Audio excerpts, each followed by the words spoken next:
Hello and welcome to Criminal Justice in a Nutshell. My name is Dr. John Fisher and I'd like to welcome you to today's episode of Criminal Justice in a Nutshell.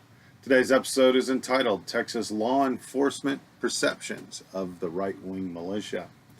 That's the title of my dissertation in reality. I have finished my PhD and I am now Dr. Fisher. My dissertation was about the militia, about the perceptions that we have of the militia, and more importantly about perceptions and groupthink and credulous Bayesianism. And today I want to give you if I can do this, I'd like to give you a recap of my research within 15 minutes and my goals and plans for the future. Okay, first let me start talking about the theories. Okay, and I was looking into the perception of, well, before the theories, let's talk about why I chose this. In 1990, or in the 1990s, during the William Jefferson Clinton presidency, there were a couple events that happened in our world. The first occurred in Waco. No, I lied. The first was on Ruby Ridge. And this man, he was a homeschooler, he was a prepper, he was a constitutionalist. He was a veteran, and he wanted to homeschool his children, so he left the Rust Belt where homeschooling wasn't allowed, and he moved up into Idaho so he could homeschool his children, and he could teach his children what he believed to be the truth. In the process, he got entrapped into selling a sawed-off shotgun, and when he refused to show up to court because he's a sovereign citizen, the ATF and the FBI and federal law enforcement showed up at his house, killed his son, killed his wife, killed his baby. And there was a 50-some-odd day standoff. Eventually, it took one of the commanders from the right-wing militia movement to negotiate a peace treaty. Okay. But this was over an issue over guns, and it was an issue over the Fourth Amendment, and it was an issue over the overreach of the federal government. Not even a year later, in Waco, Texas, in a place called Mount Carmel, David Koresh and the Branch Davidians, which were a religious cult, fundamentalist, I'm going to call them a cult, spin-off of the Seventh-day Adventist Church, had issues with firearms. The ATF had sent in an undercover agent to learn about the reports of fully automatic 50 caliber machine guns and the weapons of war that David Koresh and his followers were reported to have had. This undercover officer from the ATF reported that it was all there, all the reports were true, and they were setting up to go raid the compound and arrest David Koresh. The mailman showed up, and the mailman was dropping off the mail, and how this all got put together was kind of interesting. I spoke with Charlie Pace, who runs the Branch Davidians now on Mount Carmel, and I've talked to some police officers, other law enforcement officers, and what happened is the mailman came up to deliver the mail to the compound and told David, hey, there's a whole bunch of ATF and FBI and state troopers all gathered up down at the end of the road. And if you've ever been on the Double R Ranch Road, it's about a mile from the intersection to where the compound is. And the ATF went in, there was a 51-day standoff, there was an armed conflict. David Koresh had taught his people that the government was Mystery Babylon and that they would go to war with Mystery Babylon, and there would be a whole bunch of people killed in the name of God, in the name of Yeshua and Yahuwah and the sacred names, and it was a bloodbath. Granted, I'm calling it a bloodbath. There were 4 people that were killed at first. At the end of the 51-day siege, Janet Reno authorized the use of force to storm the compound, and the compound caught fire, and everybody, 69 people, most of which were children, were burned to death inside this compound. And this created and generated a rise in the militia, in this distrust of the federal government. In 2000, we have the election between Al Gore and George Bush, and Bush wins, and the numbers of militia decreased. There were less than 100 militia groups by the time George Bush left office in 2009. 2008, we have a new election, and we have this election. Vice President Cheney decided that he wasn't going to run for office, so we had an open gamut for the next president of the United States, and President Obama becomes the first African-American president of these United States. And the Southern Poverty Law Center and the ADL and Homeland Security and the federal government all start talking about how the right-wing militia was going to gather and form together because of their hatred of Barack Obama being the first black president of the United States. And that's exactly what we saw. We saw an increase from less than 100 militia groups in 2008 to over 1,100 militia groups. According to the Southern Poverty Law Center in the spring of 2015, there were 1,100 or so hate groups. Well, not hate groups, but militia groups, anti-right-wing, anti-government militia groups. But they include, within this number, they include the Constitutionalist militia, the sovereign citizens, they include the Klan, and anybody who is, that dresses up in camouflage and goes out into the woods and pretends to be in the military. Okay. And for the last 8 years of the Obama presidency, or almost 8 years, 7.5 years, we have seen this increase and increase and increase in the number of militia, and this distrust between the people and the federal government. And now let me talk briefly about the theories that are behind this. The first theory I want to talk about is nudge theory. I'm sorry, my brain just clicked. A truck driving by the street. I want to talk about nudge theory. Nudge theory was brought to us by Cass Sunstein. I know Glenn Beck is the #1 fan of Cass Sunstein. That was facetious and sarcastic.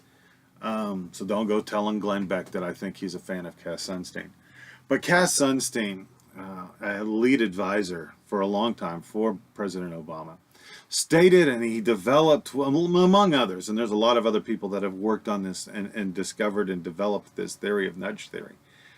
But if we put certain information in front of you enough to where you see it in the way that we want it to be, we can influence your attitudes. We can influence your thoughts. We can influence that which we want you to believe. So we start hearing from the Southern Poverty Law Center.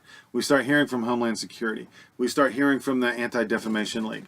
We start hearing from all of these watchdog groups that the militia is dangerous. Okay. The right-wing constitutional militia is the greatest threat to domestic security in the United States. We've heard this as recently as a week ago. Okay. Homeland Security and the FBI come out the other day. There's a consortium on domestic terrorism. It's a think tank. The smartest people on the planet are part of this out of John Jay University, or the John Jay School of Government. It's led by John Freelick and others. And one of the articles that they released just a couple weeks ago that said the right wing anti-government militia is the most dangerous threat to domestic security. The militia is bad. The militia is evil. And then you start seeing Fox News and CNN and NBC and all of these news agencies start calling ISIS a militia. They start calling the attack on Benghazi that killed Ambassador Stevens and those CIA operatives. That was a militia. Granted, it was ISIS, but they're calling it a militia, and they start showing you all these pictures of all of these dead people in the streets. You know, you hear about how the militia is cutting the heads off of Christians because they want to force their rule and their ideas upon other people, and if they refuse to comply with what the militia wants, they're going to cut your head off. Isn't that a scary thought? And we start placing, it's called choice architecture. And these proponents of the narrative that we want to push forward will keep pushing forward this narrative. And they will push forward the narrative that the militia is dangerous and that the militia is evil. And hold on a second. Did you know that the most dangerous militia members are those disgruntled veterans from Desert Storm? Those disgruntled veterans who have come back from Iraq and Afghanistan and the war on terror, George Bush's war on terror, because it's not President Obama's war. He's just continuing the policy. Bush put this together, and now all of these veterans are angry and upset with their treatment from the federal government, and they're forming these militias to fight against the federal government, to kill anything American. And then we hear about the Bundys, and I call it the Passover standoff. It was in 2014.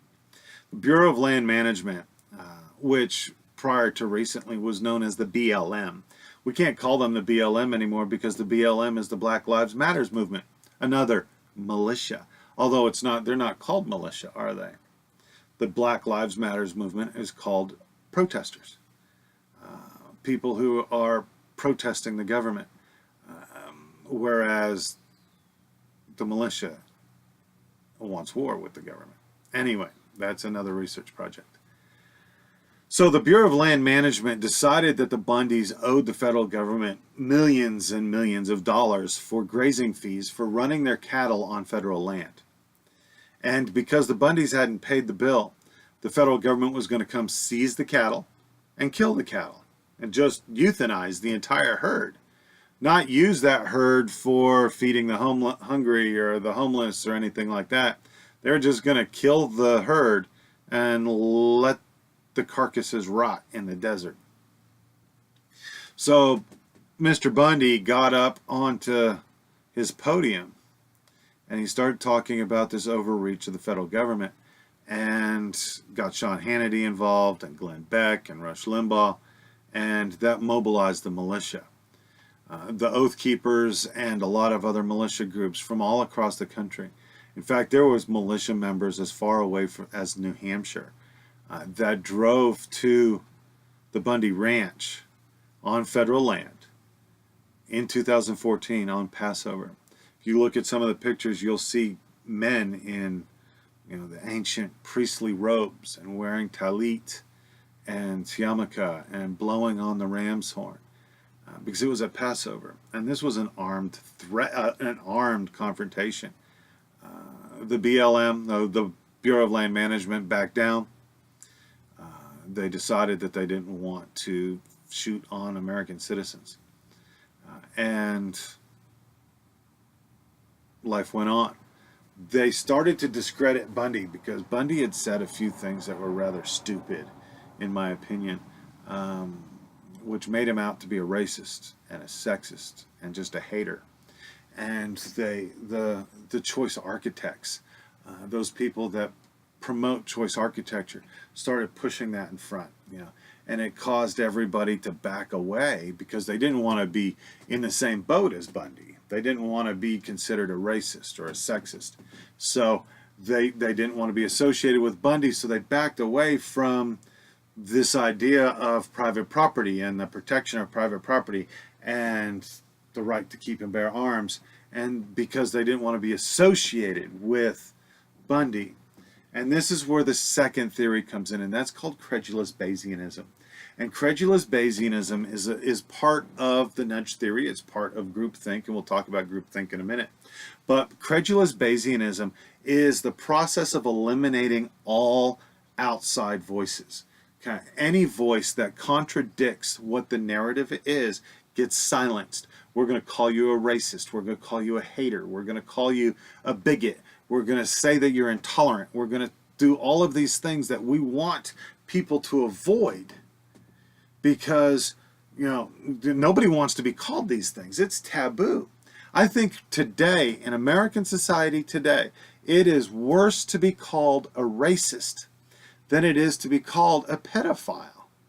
And that's that just twists my head around all the way like The Exorcist. My head just spins all the way around because being called a racist and being labeled a racist is worse than being a pedophile.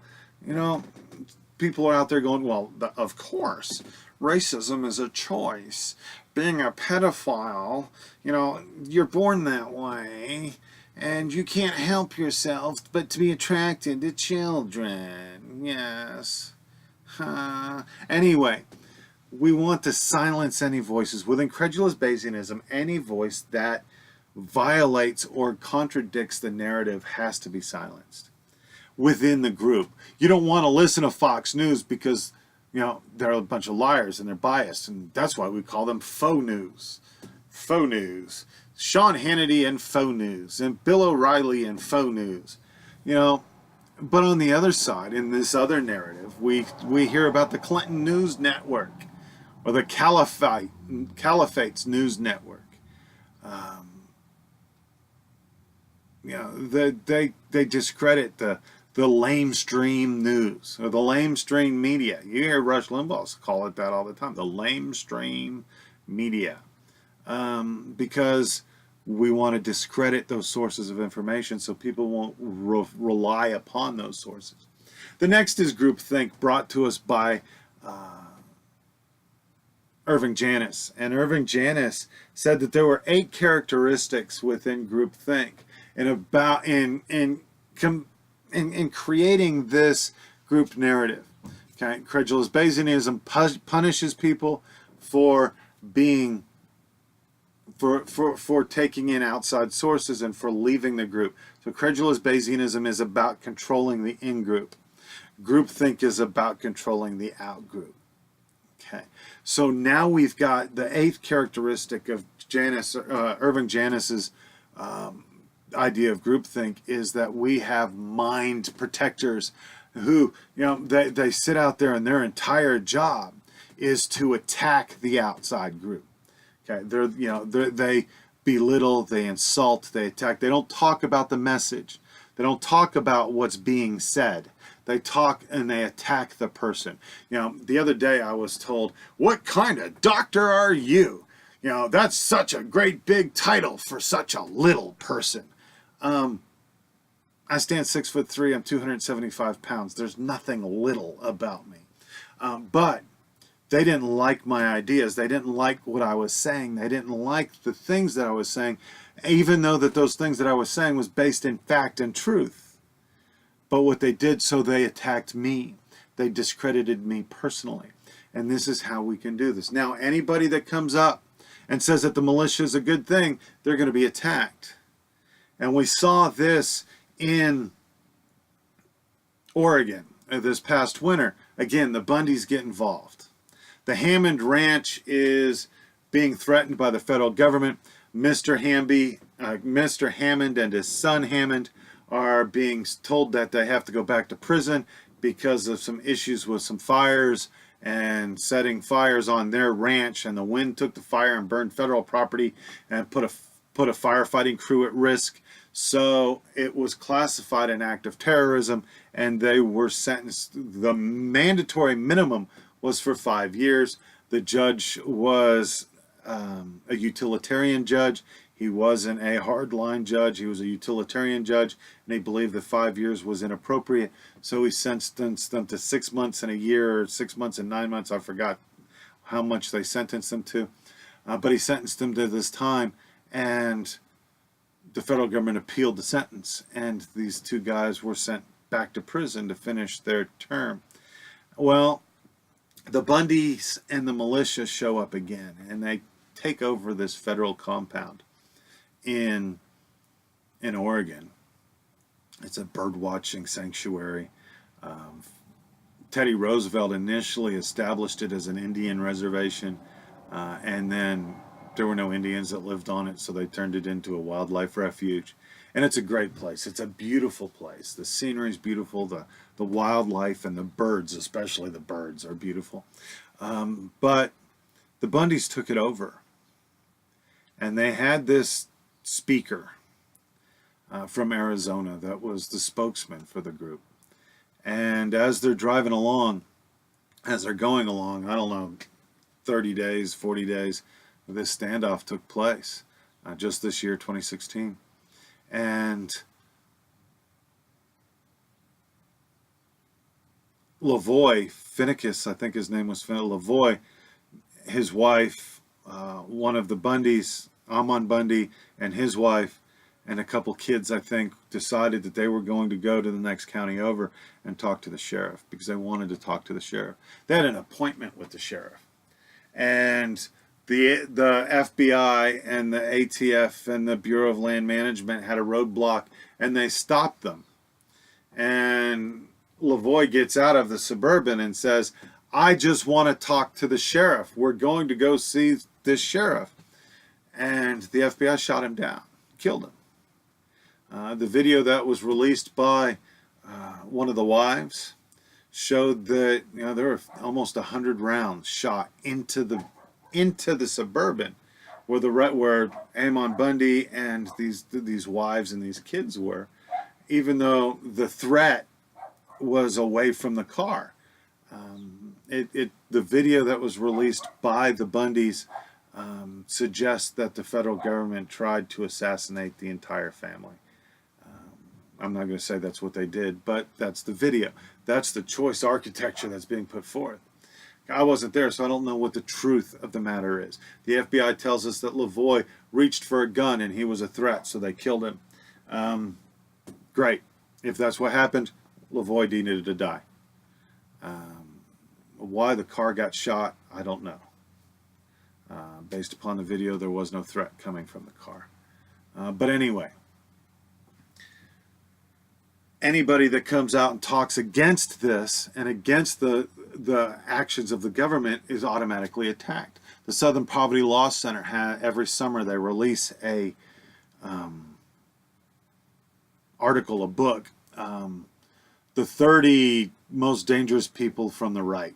David Barton has been on this list, Glenn Beck's been on this list, Rush Limbaugh's been on this list, and then they've got some really dangerous people from the hate group side of the world, whether they're Aryan Nation or they're part of the white Aryan resistance or they're Klan, or they are racists and they're dangerous people. And the Southern Poverty Law Center keeps tying the militia with these racial hate groups. Okay, so now here we go. You've got all of the theory, you've got all of the background and why I did this research. Now let's talk about what I did. I sent an email to all 254 sheriffs within the state of Texas. And my sample, I wanted between 10 and 15 sheriffs because I was doing a case study, because John Freilich said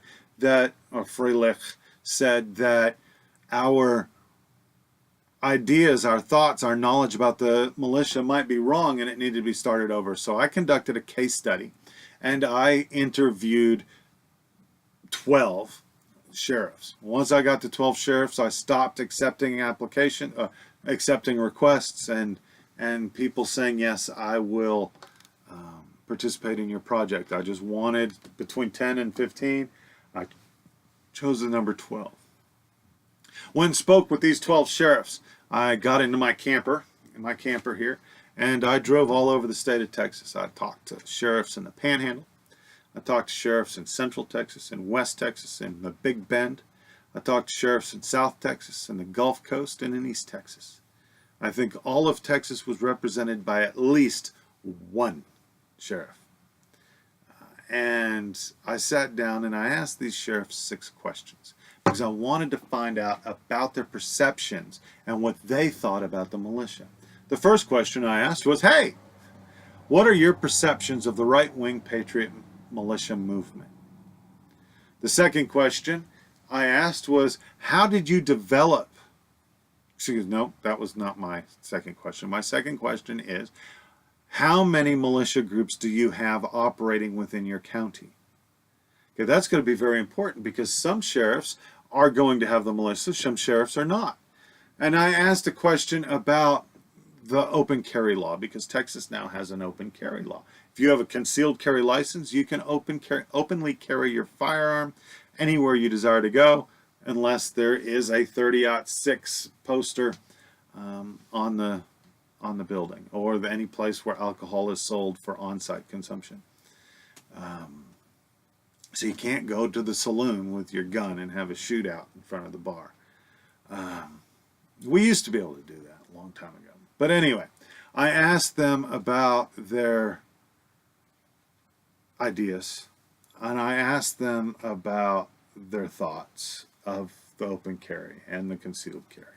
I asked if they thought that that was going to be a detriment or if it was going to increase the risk to their specific offices, because it's not a sheriff's department anymore. It is the office of the sheriff. The sheriff is a duly elected, constitutionally appointed office, and he appoints deputies to work for him. And then the last question I asked was, is there anything else about the militia that I need to know in order to do good research?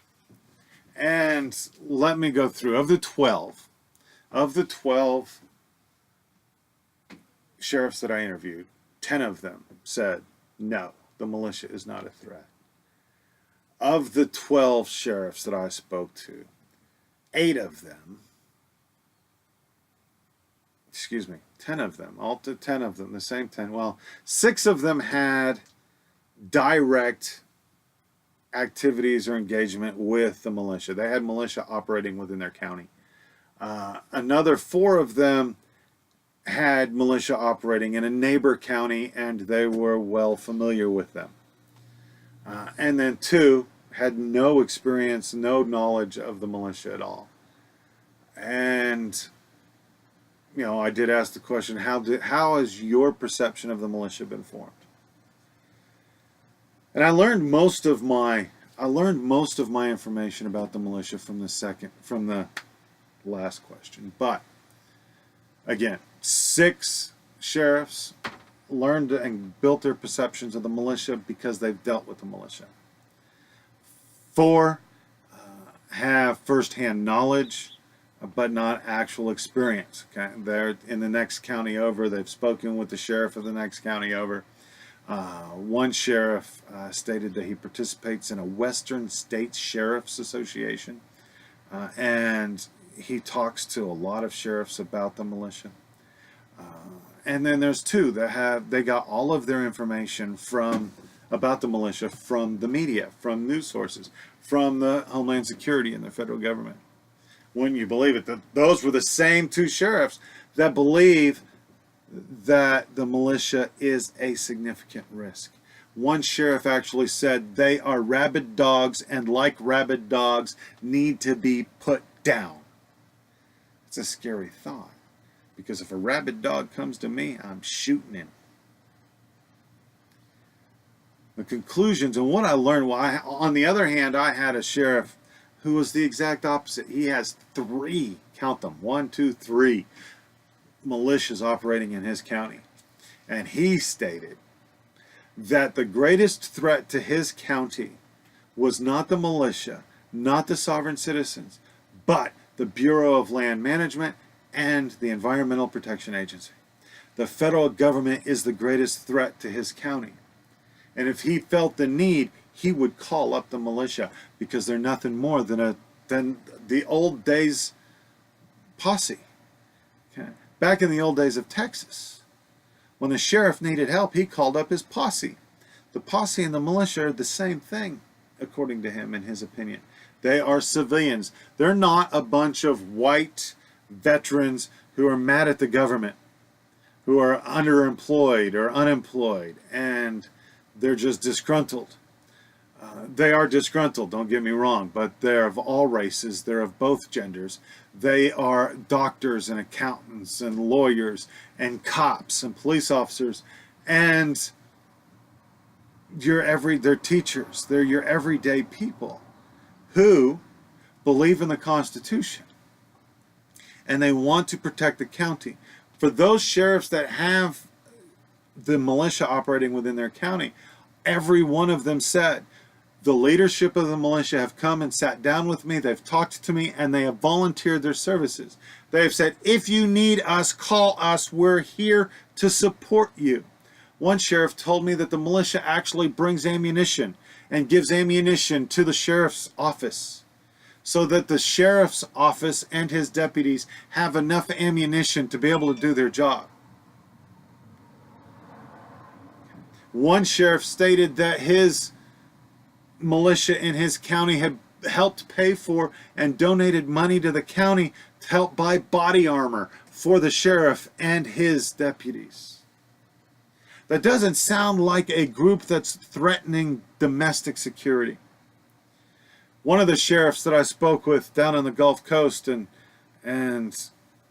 he's the sheriff that helped open all of this up, because I asked him, is there any other sheriffs that I could talk to, because, you know, I'm having a hard time getting participants.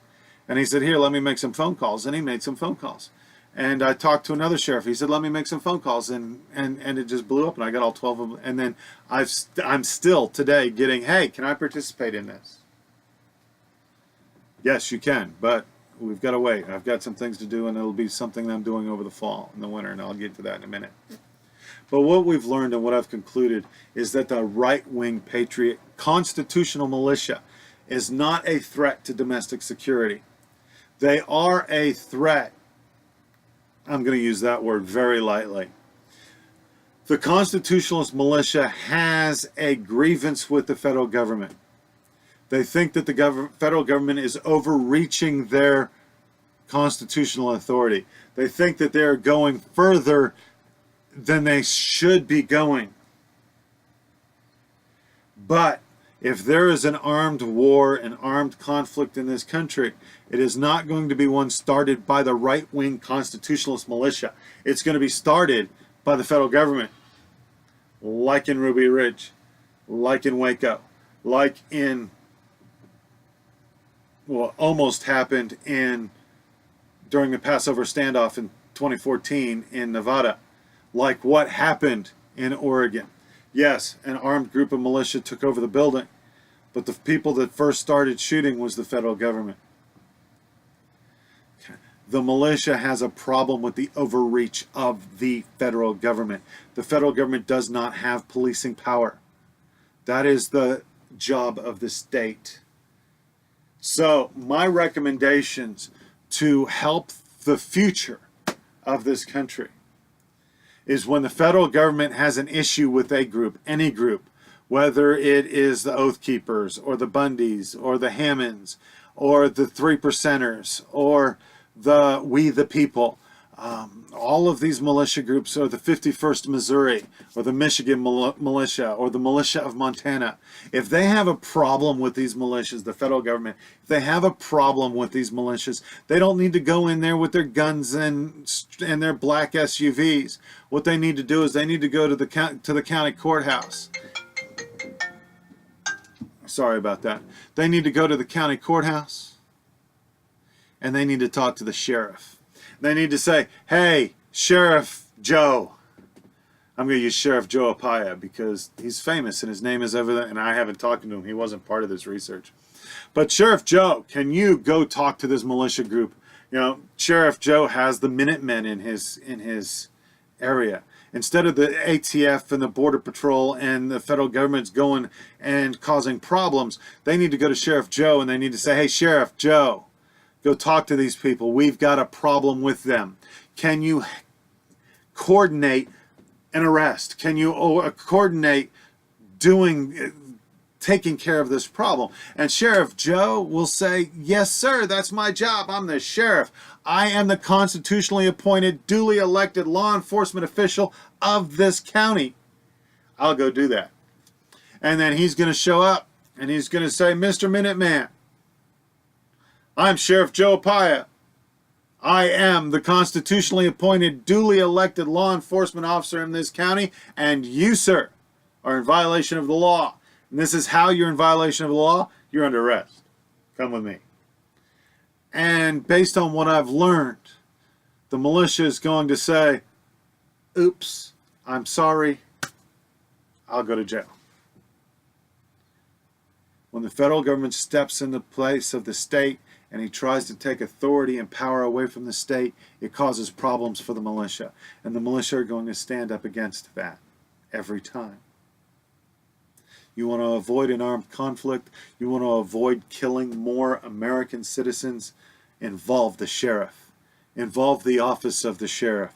Send in the deputies, not the ATF, not the DEA, not the FBI, not the CIA, not the NSA, not Homeland Security, not even the U.S. Marshal's Office, because the U.S. Marshal's Office don't do law enforcement anymore anyway. They do fugitive hunting and they protect the courthouse. Okay? Call the sheriff. Don't call the municipal police department either, because they're hired. They're not duly elected. The militia is not going to recognize a chief of police that was hired by a figurehead city council when the city is actually run by the city manager. Okay. Don't send the police department. Send the sheriff's office. Send the sheriff. And you will be able to save lives. You will be able to prevent issues between the federal government and the militia. My name is Dr. John Fisher, and this has been Criminal Justice in a Nutshell. Texas Law Enforcement Perceptions of the Militia.